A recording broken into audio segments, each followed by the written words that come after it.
Okay. Chapter 2, the cell, the unit of structure and function. So a human cell consists of three major parts. You have, I'm off here. Okay.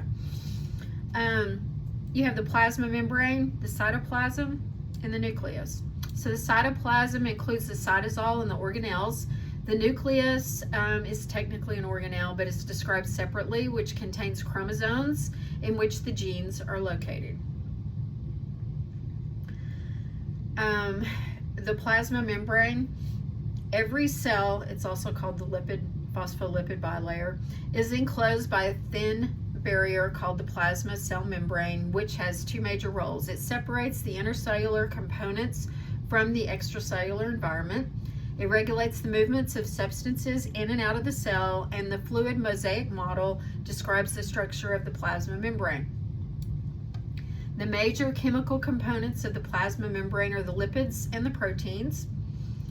The membrane lipids include the phospholipids, which form a lipid bilayer that is the basic framework of the plasma membrane, cholesterol molecules, which strengthen the membrane,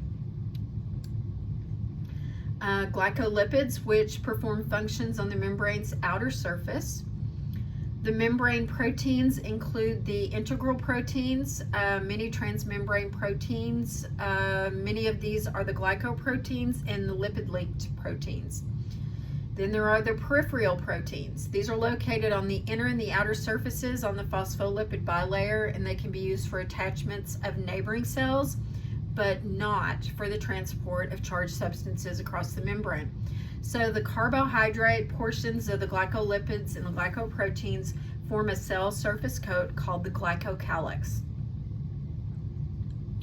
Membrane proteins perform a variety of important functions. Some form ion channels through which specific substances may pass into or out of the cell. Some are transporters that carry specific substances across the membrane. Some are receptors for extracellular signaling molecules called ligands. Some are enzymes. Some glycoproteins and glycolipids are cell identity markers involved in recognition of other cells. Some serve as linkers, which anchor membrane proteins to the neighboring cells, to each other, or to filaments inside and outside of the cell. So due to its chemistry and structure, the plasma membrane has selective permeability, so it regulates the passage of specific substances into and out of the cell. The various fluids that substances move to or from the plasma membrane include the intracellular fluid, which is your cytosol, the extracellular fluid, which includes the interstitial fluid that's between the cells of the tissue, the plasma, which is located in the blood vessels, and the lymph located in the lymphatic vessels. Specific substances move across the plasma membrane by passive, active, or vesicular transport. Passive processes, the substances move across the plasma membrane due to kinetic energy down a concentration gradient, high to low, and there's several types. There's diffusion. That is the process in which the substances move down a concentration gradient without any aid provided by membrane components. Osmosis is a process in which water molecules diffuse down their concentration gradient through the membrane channels in between neighboring phospholipids. Anytime you hear the word osmosis, always think of water. Facilitated diffusion is a process in which charged substances, medium to large molecules, and glucose move down a concentration gradient, high to low, with the aid of a membrane transporter. This is a carrier protein. Active processes, the substances move across the plasma membrane due to the energy provided by ATP against a concentration gradient. A major type of active process is active transport. So the substances move against a concentration gradient with the aid of a membrane carrier protein. The vesicular transport, the energy from ATP is expended so that each vesicle either detach from the plasma membrane to import substances into the cell or fuse with the plasma membrane to export substances from the cell. So there's several types of this transport. You have endocytosis. This is a process in which extracellular molecules and particles are surrounded, enclosed, and brought into the cells by invaginating segments of the plasma membrane. There are three basic types of endocytosis. There is the receptor-mediated, that involves a membrane receptor, phagocytosis, which is cell eating, bulk phase endocytosis, or pinocytosis, which is cellular drinking. Okay, that was all endocytosis. Now, exocytosis is a process in which the extracellular vesicle enclosed substances are released into the extracellular fluid by membrane fusion with the plasma membrane.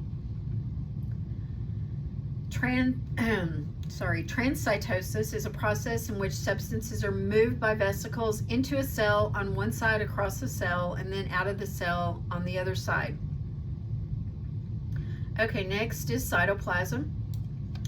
Cytosol is the intracellular fluid in which organelles are suspended and in which solutes are dissolved. So collectively, all of these intracellular components form the cytoplasm. So the cytosol is the site of numerous events, including metabolic reactions, the transport of substances, etc. The organelles are the intercellular structures that have characteristic shapes and they perform specialized functions. You have the cytoskeleton. This is a network of three types of protein filaments. They provide shape to the cell, and they play roles in cell movements as well as in the movements of the organelles within the cells. Okay, microfilaments. These are thin. They perform these functions as well as playing a role in the muscle cell contraction. They also provide mechanical support within finger-like projections of the plasma membrane called the microvilla. Then we have microtubules. These are long, thin, cylindrical structures that participate in determining cell shape and function in the intracellular transport of the organelles. Microtubules are also important components of the flagella, cilia, centrioles, and the mitotic spindle. The intermediate filaments have a diameter between that of a microfilament and a microtubule. They help to position the organelles as well as to strengthen and give shape to the cell. Then we have the centrosome and the centrioles. Centrosomes are located near the nucleus and they consist of a pair of centrioles. They are located at right angles to each other plus surrounding paracentriolar material. Each centriole is a cylindrical structure that consists of a bundle of parallel microtubules.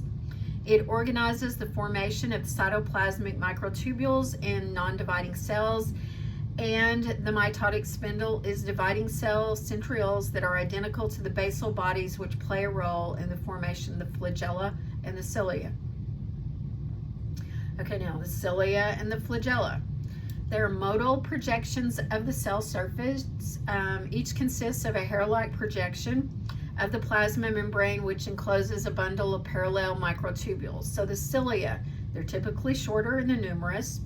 They're found in several types of human cells where their function is to move materials past the surfaces of the cells, like move mucus along the surface of the cells that form the inner lining of the respiratory tract. Flagella. These are typically long and few in number. The only example in the human is the human cell is the tail of a sperm where its function is to propel the cell. So the only place you're going to find a flagella in a human is on a sperm cell. Ribosomes. These are numerous tiny granules, each consisting of 2 subunits and composed of a ribosomal RNA and associated proteins. Free ribosomes float in the cytosol, where the membrane-bound ribosomes are attached primarily to the endoplasmic reticulum. They are organelles where the protein synthesis occurs. Then we have the endoplasmic reticulum, or the ER. It's a network of intercollected membrane enclosed flattened sacs or tubules. You have the rough ER. So these are studded with the ribosomes that synthesize the proteins destined to be secreted or delivered to the lysosomes or to the plasma membrane. And then the smooth ER, they just simply don't have ribosomes, but they are the sites for the lipid synthesis, toxin detoxification, calcium storage in muscle cells, etc. Okay, and then you have the Golgi. These are a series of flattened membrane enclosed sacs called the cisternae, stacked upon each other. They receive the proteins and the lipids from the rough ER. They modify the sort and they package these proteins and lipids into vesicles for delivery to the lysosomes, the plasma membrane, or to be secreted. These are like the UPS trucks of the cell because they package and sort and deliver. Lysosomes, think of the word Lysol. These are spherical membrane enclosed sacs that form the Golgi complex. They contain numerous digestive enzymes for intracellular digestion, which is autophagy, of older organelles or materials that have been brought into the cell for extracellular digestion or destruction of the entire cell, which is autolysis. Peroxisomes, think of peroxide. Small spherical membrane enclosed sacs that contain enzymes that use molecular oxygen to oxidize various organic molecules. They are important in liver and kidney cells where they detoxify toxic substances. Proteasomes. These are tiny structures which contain proteases used for the destruction of cytosolic proteins. Then we have our mitochondria, powerhouse of the cell. So membrane enclosed organelles that are often sausage shaped, described as powerhouses because they produce cellular respiration, large quantities of energy rich ATP molecules that are subsequently used throughout the cell to provide energy for cellular process. So mitochondria, ATP, energy. Replicating organelles that contain their own mitochondrial DNA molecules that direct the synthesis of several mitochondrial proteins by mitochondrial ribosomes. Now we have the nucleus. It's the largest organelle, usually spherical or oval shaped. Some cells are anucleate, the erythrocytes, and some cells are multinucleate, the skeletal muscle cells. The nucleus and the erythrocytes, that's your red blood cells. The nucleus is enclosed by a two-layer nuclear envelope which contains numerous nuclear pores through which which contains the numerous nuclear pores through which the substances move between the nucleus and the cytosol. It has one or more spherical nucleoli where the subunits of the ribosomes are produced. So you have the nucleus and then you have the nucleoli, the really darker part in the middle. The nucleus also contains chromatin. This is just condensed chromosomes into the chromosomes during mitosis, which is composed of DNA and associated proteins. Arranged along the chromosomes are genes, which are the units of hereditary information. The total genetic information in a cell or in an organism is its genome. Like several years ago, they mapped the entire human genome. They mapped all of the DNA. Somatic cell division. Somatic cells progress through a cell cycle that consists of interphase. Interphase has G1S and G2, and a mitotic phase, which results in the formation of two daughter cells having the same genetic information found in the parent. Germ cells, namely sperm and egg cells, are produced by the reproductive cells in which meiosis occurs. So you have mitosis and meiosis. During interphase, consisting of the G1S and G2 phase, a cell grows and replicates its DNA. Non-dividing cells remain in the G1 and are said to be in the G0 state. The mitotic phase consists of two major events, mitosis and cytokinesis. Mitosis is a process that separates the replicated DNA in order to ensure that each daughter cell receives the same